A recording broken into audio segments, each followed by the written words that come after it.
There's arguably nothing more important in a movie than its ending, because no matter how brilliant the rest of a film might be, a whiffed ending can condemn its legacy forever. After all, wouldn't we all be talking about High Tension a lot more favourably if it didn't have such an infamously dopey twist ending? Instead, it's tainted basically all discussion about the film ever since it came out. But plenty of horror movies end in decidedly more divisive fashion, splitting audiences firmly down the middle in their closing scenes, ensuring there's no real consensus on whether the ending works or not, and that's certainly true of the following horror films, each of which drove a wedge between audiences, some who loved what they were going for, and others who absolutely loathed it. So with that in mind, I'm Ellie for What Culture, and here are 10 recent horror movie endings nobody can agree on. And of course, there will be spoilers ahead, so here is your spoiler warning. Number 10, Maxxxine. The fair consensus is that Maxxxine is the weakest entry into Ty West's X-slasher trilogy, though reactions range from fair disappointment to actually defending the trilogy-capping entry as a bit misunderstood. For many, the film's climax is an especially undercooked mess, from the highly predictable killer reveal to the chaotic shootout that ensues, and also the rushed, unsatisfying manner with which Maxxine's future is mapped out. But others feel that this is wholly in line with Maxxine's stature as an homage to the giallo horror subgenre, which is often held up as favouring style and atmosphere over substance and watertight narrative logic. And so, fans of the film wholly embrace its chaotic energy, especially in its bonkers finale, even as many understandably consider it a serious step down from West's work on the two previous films, and one whose ending ends the entire trilogy on a bum note.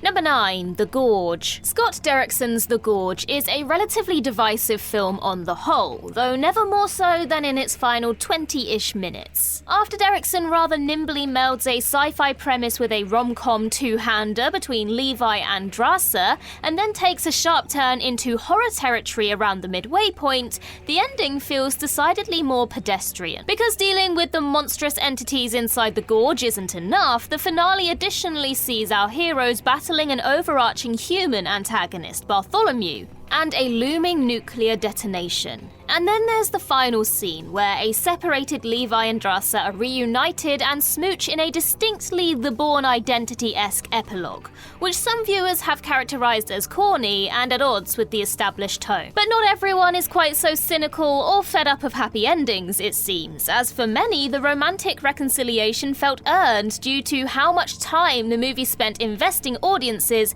in Levi and Drasa's blossoming feelings. Number 8, Companion. The ludicrously entertaining sci-fi horror Companion was a wild ride from start to finish, though by the time it wraps up with companion robot Iris killing her malicious owner Josh and fleeing to start her life anew, there were many left thinking, Ex Machina did it better. Indeed, Companion's ending earned a ton of less favourable comparisons to Alex Garland's sci-fi masterpiece, and while there's no shame in coming up short compared to such a brilliant film, some clearly wish that it took a less predictable, more intriguingly unique direction.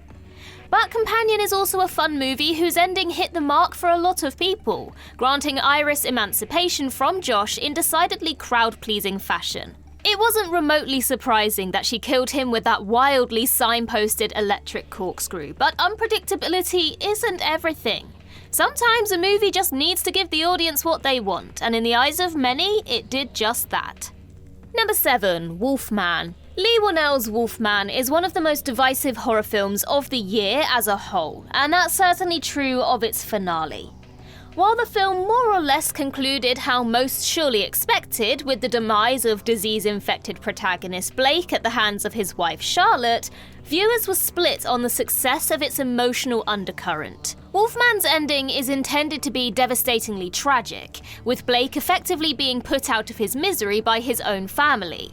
But many found the ending disappointingly lacking in gravitas, some feeling that it failed to muster the visceral quality of, say, David Cronenberg's The Fly, from which this film was clearly inspired. But there were those who found it affecting enough to pass the sniff test, in large part thanks to Christopher Abbott's strong performance as Blake, and the film's restrained deviation from a more over-the-top, explosively violent ending. It'll certainly be interesting to see what the consensus is on this film in a decade or two, or whether it remains a polarizing relic forevermore. Number 6. Nightbitch. The recent adaptation of Rachel Yoder's novel Nightbitch largely toned down the more magically surreal aspects of the source material, and this is especially true in its ending, as naturally left many fans of the book frustrated.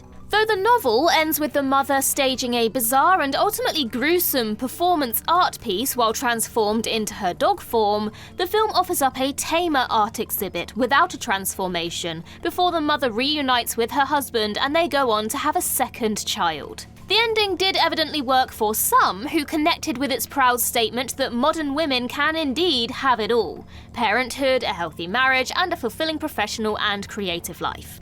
But even beyond the book crowd, there were those who found the abruptly upbeat ending a touch too Hallmark for their liking, and that a film as provocatively premised as this needed a tad more bite at the finish line. Number 5. The Monkey. Between his latest movie The Monkey and last year's Longlegs, Osgood Perkins certainly has a penchant for delivering divisive endings. For as fun as The Monkey is for its first hour and change, it struggles more when it comes to wrapping everything up in a satisfying manner. For sure, there were a lot of people who were on Osgood's wavelength and relish the bonkers finale in which Hal faces off against his vengeful brother Bill, the monkey triggers a basically apocalyptic level of destruction across the town, and the Pale Horseman even shows up to hammer the point home. But others found the climax between the two brothers, well, anticlimactic, criticised the abundance of CGI gore in the closing scenes, and felt that it failed to strike a consistent tone as the credits rolled. It's certainly a movie that's been passionately debated by audiences since release, with the ending likely being the primary cause of its almost 50-50 audience score. Number 4. Your Monster. Your Monster is, for about 95% of its runtime, a wonderfully charming horror comedy that seems to stumble when it comes to wrapping the whole shebang up. Melissa Barrera stars as Laura, a depressed young actress who, after being dumped, discovers a monster living in her childhood home, resulting in a most unconventional love story. Inevitably, Laura and the monster have a third act breakup, before Laura returns to the stage to give the performance of her life. During a break at the show, however, Laura's ex, Jacob, who also happens to have written the play, confronts her about their breakup, at which point the monster returns and rips Jacob's throat open, killing him. The curtain then reveals a blood-stained Laura to the audience, with Jacob's corpse behind her and the monster nowhere to be seen. The film's final moments implying that the monster was never real but merely symbolic of Laura's rage. There were absolutely those who loved this grim final twist on the Beauty and the Beast formula, even though many lamented the bleakness of an ending where apparently Laura is now going to prison for murder. Number 3. Terrifier 3.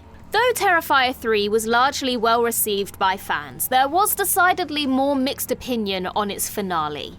To some, it was a rushed mess, an overly frantic sprint to the finish line, where key elements, namely the off-screen demise of Sienna's brother Jonathan, didn't quite hit the desired mark.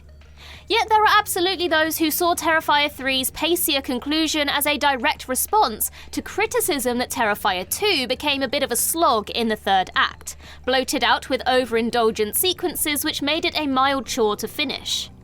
For every fan who thought Terrifier 3 needed another 10 or so minutes at the end, there's a fan who's simply relieved it wasn't a turgid mess of ending fatigue like its predecessor. Hopefully, director Damien Leone might finally strike a better balance in the impending Terrifier 4 and wrap it up at just the right time. Number 2. Nosferatu. The ending of Robert Eggers' Nosferatu marked a firm split between fans of the original and those who were entirely new to it. That is to say, some of those watching the Nosferatu story for the first time struggled to accept that the vampire would willingly let himself be broiled in broad daylight just to get some sex from Ellen.